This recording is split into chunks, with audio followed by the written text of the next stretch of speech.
बोलिए श्री सद्गुरुदेव भगवान की। तो पूज्य श्री बड़े महाराज जी का मौन चल रहा है और अनिश्चित काल तक ये मौन चलेगा। जो भजन अभी पूज्य गुरुदेव भगवान ने गाया, इसी के भाव को श्रवण करें। राधा कृष्ण गाए जा, युगल चरण चित लाए जा। हम सबको गुरुदेव भगवान ने नाम कीर्तन करने की आज्ञा दी है।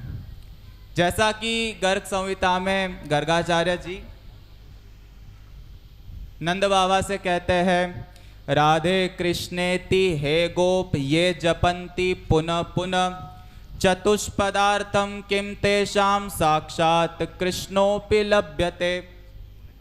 बार बार राधा कृष्ण राधा कृष्ण राधा कृष्ण इस प्रकार जो जपता है, जो गाता है, जो इसका नाम का, रूप का, लीला का, धाम का चिंतन करता है, अपना चित्त इसमें अधिनिवेश करता है, उसको क्या मिलता है? तो गुरुदेव भगवान कहते हैं, कुंज महल की टहल मिलेगी, कीर्तन का सुख पाए जा।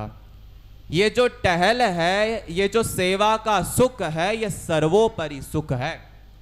अभी सप्ताह कथा चली श्रीमद् भागवत की।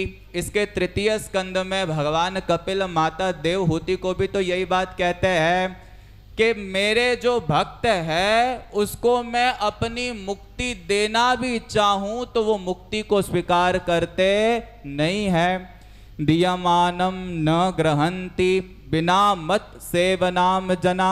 उनको मेरी सेवा का सुख चाहिए। दीयमानम न ग्रहंती, मैं उनको अपनी मुक्ति का सुख देना भी चाहूं तो नहीं देंगे। 5 प्रकार की मुक्ति है और ये 5 प्रकार की मुक्ति का सुख देने पर भी मेरे भक्त स्वीकार नहीं करते।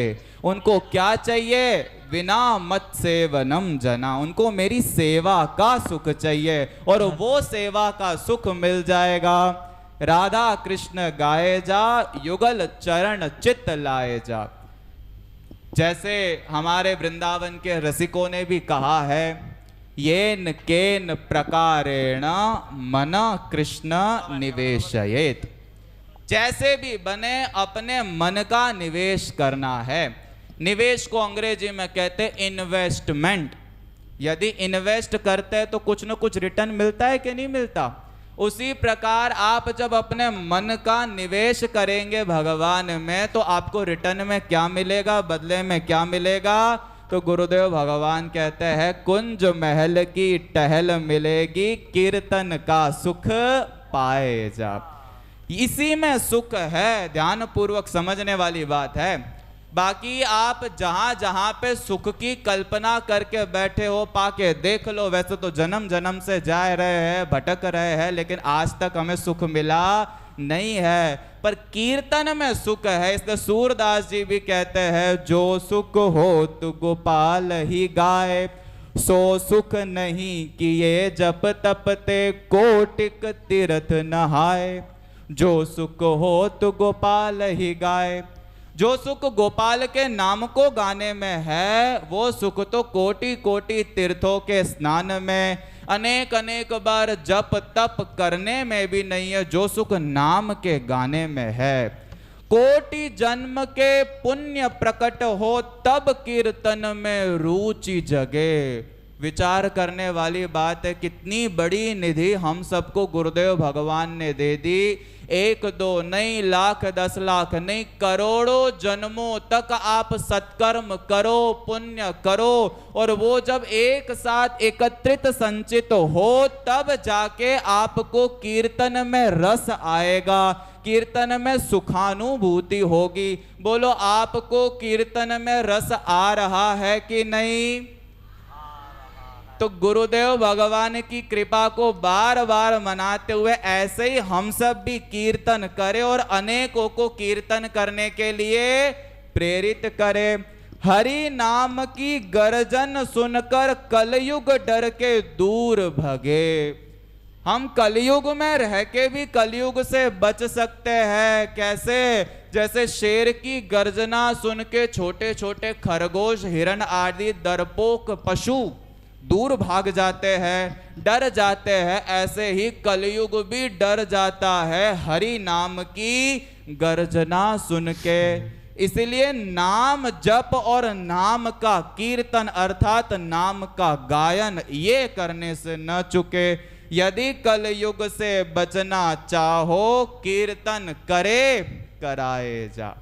करना भी है औरों से कराना भी है, क्योंकि इस कलयुग में वही सौभाग्यशाली, हमारे धर्म शास्त्र क्या कहते हैं, ते सौभाग्य मनुष्येषु कृतार्था नृप निश्चितम। मनुष्य में वे ही सौभाग्यशाली है, कृतार्थ है, धर्म अर्थ काम मोक्ष चारों पुरुषार्थ उन्होंने कर लिए। कौन? तो जो इस कलयुग में भगवान के नाम से, नाम के जप से, कीर्तन से, स्मरण से जुड़ गया और औरों को भी जोड़ रहा है, उसको और कुछ करने की आवश्यकता नहीं है। इसलिए गुरुवाणी जी में वर्णन है, गुरु नानक देव जी कहते हैं, हरि को नाम जपे जपावे, नानक बिन श्रम मुक्ति पावे। इसलिए यदि कलयुग से बचना चाहते हैं तो कीर्तन करना भी है, औरों से कराना भी है। इसलिए गुरुदेव भगवान के ही भजन की एक पंक्ति है, कीर्तन करो कराओ सबसे, तारण तरण कहाओ, नाम हरि जपो जपाओ। करना भी है औरों से कराना भी है। इसीलिए जैसा देव ऋषि नारद जी नारद भक्ति सूत्र में कहते हैं, सतरति सतरति स लोकांस तारयति। आप स्वयं तो तरोगे, इसमें तो कोई दो मत है ही नहीं, पर जो आपके संग जुड़ गए 48 कीर्तनकारी भक्त, उन सब को भी तारने वाले बन जाओगे, तारणहार बन जाओगे। इसीलिए कीर्तन करो कराओ सबसे, तारण तरण कहाओ, नाम हरि जपो जपाओ। क्योंकि ये जो आपको निधि प्राप्त हुई है ये सार वस्तु है, वेद शास्त्र का सार यही है, जैसे तैसे नाम रटो। 4 वेद, फिर 108 उपनिषद, अनेक अनेक संहिता, उसके बाद 18 पुराण, और उन पुराणों में भी सारे पुराणों का सारांश श्रीमद् भागवत में प्रकट हुआ। और उस श्रीमद् भागवत के 18,000 श्लोक का सार अंतिम श्लोक में प्रकट हुआ कि नाम कीर्तन करना है अगर सब पापों का प्रायश्चित करना चाहो तो ये वेदों का, शास्त्रों का, पुराणों का सार है कि जैसे बने वैसे नाम को रटो, नाम के रटन में लग जाओ। कबहू तो दीन दयाल के भनक पड़ेगी कान। इसलिए गोस्वामी तुलसीदास जी क्या कहते हैं, राम नाम का रटन करते रहो, जब लो घट में प्राण, कबहू तो दीन दयाल के भनक पड़ेगी कान।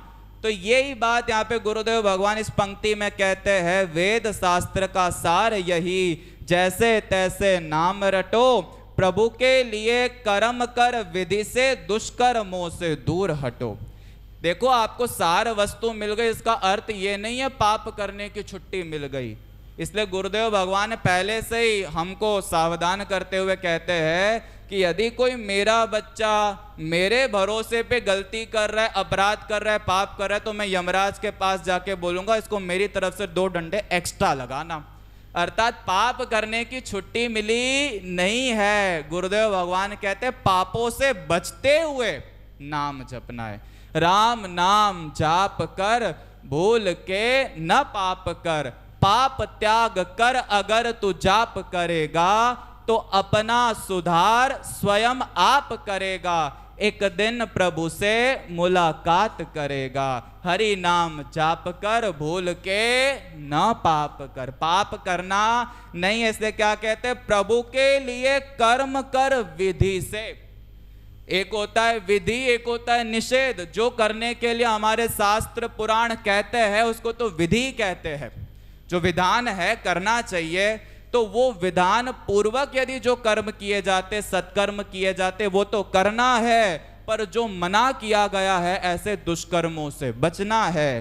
संतों का सत्संग प्राप्त कर, भक्ति विवेक जगाए जा। क्योंकि ये जो मार्ग है ये संतों की कृपा के बिना खुलने वाला नहीं है। संतों की कृपा अति अनिवार्य है, क्योंकि कपिल भगवान भी माता देवहूति से क्या कहते हैं, प्रसंगम अजरम पाशम आत्मनो कवयो विदु स एव साधुषु कृत मोक्ष द्वारम अपावृतम। भाई जो आसक्ति बंधन का कारण है, जो अजर पाश है, जो सरलता से खुल सकता नहीं है, ऐसा बंधन है, वो आसक्ति भी आपकी छूट जाएगी अगर यही आसक्ति संतों में हो जाए। स एव साधुषु कृत मोक्ष द्वारम अपावृतम। इसलिए संतों का सत्संग प्राप्त कर भक्ति विवेक जगाए जा। सबसे पहली सीढ़ी ही सत्संग है। प्रथम भगति संतन कर संगा। भगवान राम मातेश्वरी शबरी को क्या कहते हैं, सबसे पहली भक्ति है संतों का संग। तो संतों के पास जाएंगे तब जाके संत कथा सुनाएंगे, और कथा सुन के आगे हमारे बुद्धि में विवेक आएगा, जिससे हमें सही गलत की समझ प्राप्त होगी। प्रेम प्राप्त करना चाहते हैं तो प्रेम की भी जो 9 सीढ़ी है उसकी भी सबसे पहले शुरुआत साधु संग से है। श्रद्धा पूर्वक आदो श्रद्धा ततः साधु संग। श्रद्धा पूर्वक यदि हम सत्संग करेंगे तब संतों की कृपा से भजन क्रिया होगी, और ऐसा भजन अनर्थों की निवृत्ति कराएगा, तब जाके निष्ठा जागृत हो सकती है। आगे चल के यही निष्ठा प्रेम के रूप में परिणत होगी। इसलिए वेद पुराण शास्त्र पढ़ सुन के राज समझ में आएगा। ये जो आपको कीर्तन प्राप्त हो गया, सत्संग प्राप्त हो गया, ये आपको क्या मिला अब तक आप और हम जानते नहीं है। पर जब आप सारे वेद पढ़े, उपनिषद पढ़े, शास्त्र पढ़े, या जो पढ़ने वाले महापुरुष है उनका संग करेंगे, तब जाके ये रहस्य समझ में आएगा, और तब जाके आप महद बुद्धि इस साधना में करेंगे और हरि नाम जप कीर्तन करके अपनी नैया को इस पार से उस पार पहुंचाएंगे। बोलो, इसी जन्म में इस पार से उस पार जाना चाहते हैं कि नहीं चाहते? चाहते हैं ना? तो कीर्तन कर रहे हम सब, जो कर रहे हाथ ऊपर उठाए। अरे वाह, देख लो गुरुदेव भगवान की कृपा प्रकट रूप से, प्रत्यक्ष रूप से दिखाई दे रही है। ऐसे ही अनेकों को हम कीर्तन श्रृंखला से जोड़ेंगे कि नहीं जोड़ेंगे?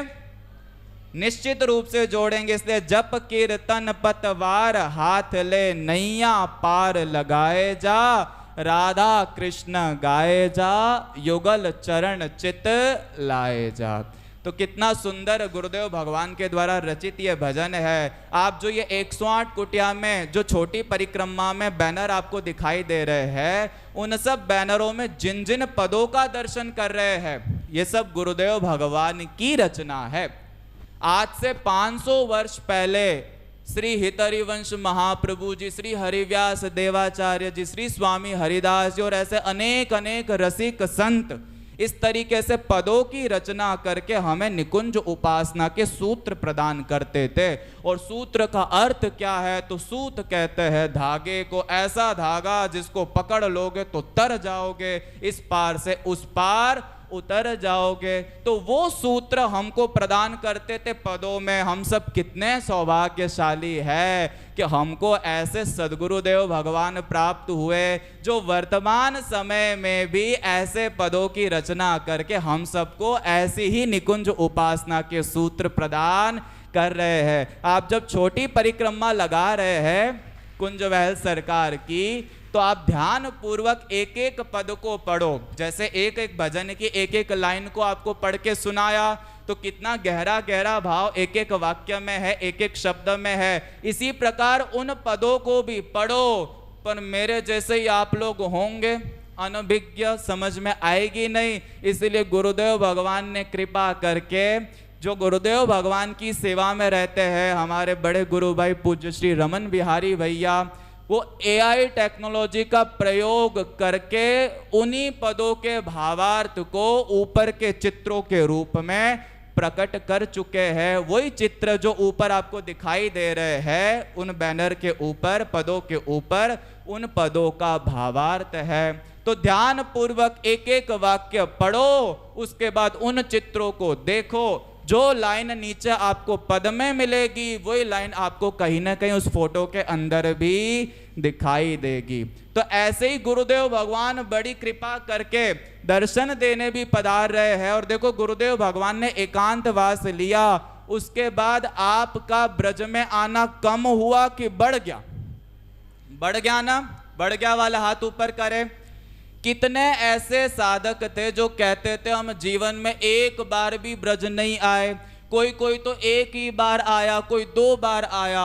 लेकिन जब से गुरुदेव भगवान एकांत में गए, तब से ऐसे ऐसे साधक बता रहे हमारा 4 बार ब्रज में आना हो गया, 1 वर्ष भी नहीं हुआ 5 बार हम ब्रज में आ चुके। तो आप बार बार ब्रज में आ भी रहे हैं। इसी प्रकार धीरे धीरे गुरुदेव भगवान की बात मानते रहेंगे तो ब्रज में बस भी जाएंगे। क्योंकि ब्रजवास कैसे प्राप्त होता है? तो या तो राधा रानी कृपा कर दे, या राधा रानी के चरणाश्रित किसी रसिक संत की कृपा प्राप्त हो जाए, तो ये ब्रजवास मिल सकता है। देखो, आपको ब्रजवास तो मिला, और 3 दिन से ज्यादा का ब्रजवास तो मिल ही चुका, यानी कि राधा रानी ने अपनी कृपा की मोहर भी लगा दी। अब अखंड ब्रजवास भी यदि चाहिए, तो जो गुरुदेव भगवान कहते हैं उनकी बात को अक्षरशः अपने जीवन में अनुपालन करे। तो निश्चित रूप से आप अगले साल जब यहाँ पर इसी समय इकट्ठे होंगे, तो आप ये बात का अनुभव करेंगे कि हमारे ऊपर भी वो कृपा